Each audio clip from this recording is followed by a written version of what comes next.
اس صورت کے اندر اللہ نے ان کو کہا کہ تم اپنے پہلی قومیں ساری برباد ہوگی، ساری قوموں کا اللہ نے اس کے اندر ذکر کیا۔ قریش کو بتایا کہ کس طرح عوام نے حضرت ابراہیم علیہ السلام کو بادشاہ کے ساتھ مل کر آگ میں ڈال دیا۔ عوام نے کس طرح حضرت موسیٰ علیہ السلام کو کہا تم جاؤ اور جا کے لڑو، ہم یہاں پر بیٹھے تو اور تیرا رب جا کے لڑے۔ بنی اسرائیل کی پوری داستان ہے۔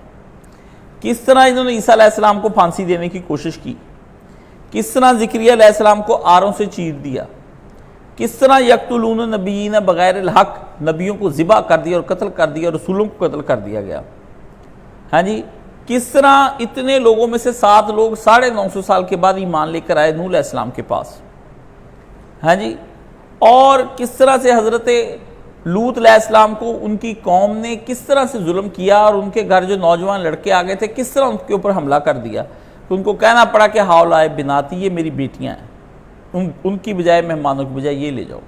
یعنی آپ یہ دیکھیں کہ عوام الناس سے ان کے گھر کو، نبی کے گھر کو گرا ڈال لیا۔ عوام کبھی بھی صالح لوگوں کو نہیں مانتی، نہ صالح لوگوں کو اوپر لے کے آتی ہے، نہ صالح لوگوں کے ساتھ ہوتی ہے۔ یہ صرف اور صرف عوام کو جو پیچھے لگنے والے ہوتے ہیں نا، یہ سرسری نظریات کے ساتھ چلتے، اس لیے اللہ نے بے شمار قومیں جو عوام ہی تھی، نبیوں کی عوام میں ساری دوزخوں کے اندر پھینک دی اور ان کو تباہ کر دیا، برباد کر دیا۔ 25-26 نبیوں کا ذکر ہے جن کی عوام میں سب کی سب اللہ نے تباہ کر دی، اور جو باقی قومیں تھیں 1.25 لاکھ نبی آئے ہیں کم و بیش، اور ان 1.25 لاکھ نبیوں کی کم و بیش جو ہے ان کی 1.25 لاکھ قومیں تو تھیں نا جن کو اللہ نے پکارا۔ اور آج آپ دیکھتے ہیں کہ جگہ جگہ پر ہر علاقے، ہر خطے کے اندر آپ کو پرانی تہذیبوں کے آثار ضرور نظر آئیں گے، چاہے وہ ایک چھوٹے سے گاؤں کے ہوں، چاہے وہ بہت بڑی ریاست کے ہوں، آپ کو نظر آئیں گے۔ اللہ نے کہا ہم نے کریا اور ہر گاؤں میں ان میں سے نبی بناتے تھے جو ان کی نسلوں سے پیدا ہوتا تھا، اور ان کی زبان میں ہم نبی بھیجتے تھے تاکہ بیرونی زبان والا نبی بھی نہ آئے ان کے۔ وہ کل کو ہمیں یہ نہ کہیں کہ ہمیں ان کی بات سمجھ نہیں آتی تھی، وہ انگریزی بولتا تھا۔ اللہ نے یہ قرآن مجید میں بیان فرمایا۔ اس لیے یہ جو بندے اس طرح کی باتیں کرتے ہیں جی، ہمیں یہ حق ہی نہیں ہے۔ موجودہ دور کے اندر جب تک آپ اللہ کے بنائے ہوئے سیاسی اصولوں پر نہیں غور کریں گے، آپ اتنی دیر تک عوام کی نبض پہ ہاتھ۔ یہ جماعت اسلامی کا بیڑا غرق کیوں ہوا ہے؟ جب اس جماعت اسلامی نے جماعت عوامی بننے کی کوشش کی تو وہ اپنی اسلامی شناخت کھو دی اس نے، اب وہ ایک جماعت عوامی ہے۔ آپ دیکھتے ہیں جماعت الدعوہ والے کیسے تباہ ہو گئے ہیں، لبیک یا رسول اللہ کو کیسے انہوں نے سافٹ ویئر اپڈیٹ کیا ہے۔ یعنی آپ جا کر دیکھیں کہ مذہبی تنظیموں کا جو حشر نشر ہوا ہے وہ کس بنا پر ہوا ہے؟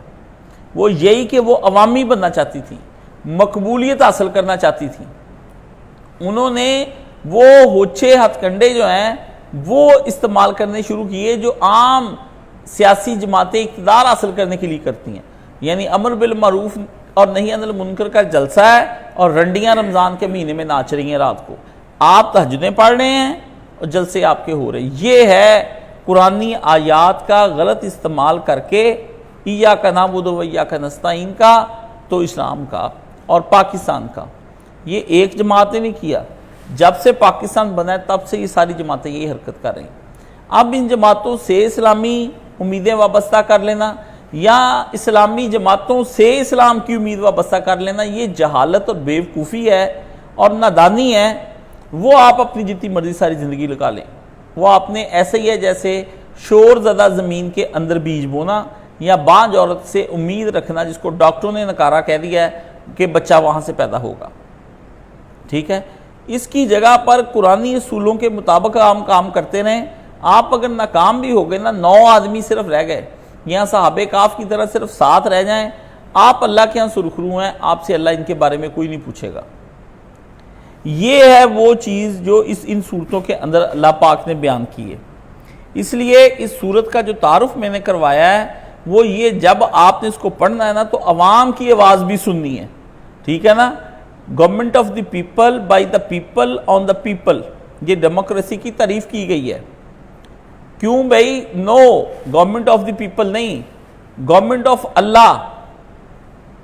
By the sharia on the people, لوگوں کی حکومت لوگوں کے ذریعے سے لوگوں پر ہی جو کی جائے، نہیں اللہ کی حاکمیت اللہ کی شریعت کے ذریعے سے جو اللہ کو حاکم مانتے ہیں ان پر کرنے کا نام اصلی اسلامی سیاست ہے۔ آپ اس سیاست میں جائیں گے آپ افراط و تفریق کا شکار ہو جائیں گے۔ ہر سیاستدان نے کچھ نیک کام، کیونکہ وہ مسلمان ہے تو نسلی مسلمان ہونے کی حیثیت سے اس نے کچھ نہ کچھ کیے ہیں، کیونکہ یہاں کی عوام نسلی ہے، تو نسلی عوام کو خوش کرنے کے لیے کچھ ان کو کام کرنے پڑتے ہیں جس سے وہ مسلم بھی مانے جائیں، مسلم بھی گردانے جائیں، اور ان کا ایک مسلم تاثر ان کو، اور اس سے وہ فائدے اپنے مالی طور پر اٹھاتے ہیں۔